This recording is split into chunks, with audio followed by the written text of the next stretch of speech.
Movement লোকজনের সাথে জড়িত। 2022 সালে প্রশান্ত বসু অ্যারেস্ট হয়েছেন।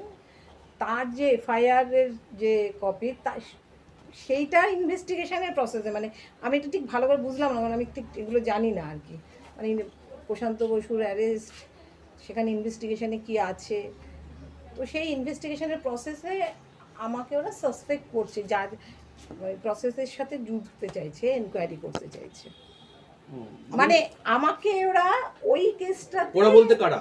এই যারা এসেছে এনআইএ থেকে এসেছে, মানে ওই কেসটার সঙ্গে আপনি জড়িত কিনা সেটা সমস্ত ওই কেসটাতে ওদের ইনভেস্টিগেশনের প্রসেসে কতগুলো নাম এসেছে, ইনভেস্টিগেশনের প্রয়োজনে আমাকে ওনারা ডাকবেন।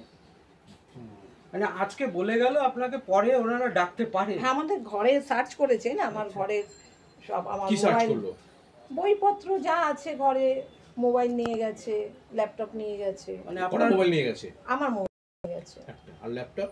আমার একটাই ল্যাপটপ, একটাই মোবাইল। আর কি বললো? এমনি পেশাগতভাবে আপনি কি করেন? পেশাগতভাবে এই মুহূর্তে আমি কি করি, এই আমি আগে আসানসোলে থাকতাম, আমি সোশ্যাল ওয়ার্কার, আমি কন্ট্রাকচুয়াল লেবারদের মধ্যে কাজ করতাম, বা এখনও সেটার সাথে যুক্ত আছি। তো আমি শারীরিক কারণে সেভাবে আর অ্যাক্টিভ থাকতে পারি না, কিন্তু ওই রকম আর কি এই ধরনের মানুষের সাথে আমার যোগাযোগ আছে। আমি আসানসোলে এখনো মাঝে সাথে কি যাই, ধরনের মানুষের সাথে?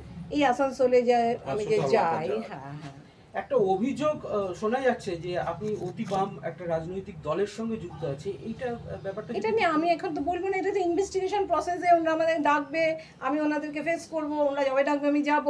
ফলে এইটা তো আমার মিডিয়াকে বলার কথা নয় না। না না, সূত্র মারফত জানা যাচ্ছে মানে তো। ওনারা তো এত এনকোয়ারি করেননি, আপনারা এত এনকোয়ারি করলে আমার কবে অস্বস্তি করা হবে? আমাদের প্রশ্ন বলছি, এখন জানা যাচ্ছে যে, শোনা যাচ্ছে যে মাওবাদীর সঙ্গে কোনো একটা লিঙ্ক আপ বা কোনো সংগঠনে আপনারা যুক্ত, কার কাছে শুনেছেন?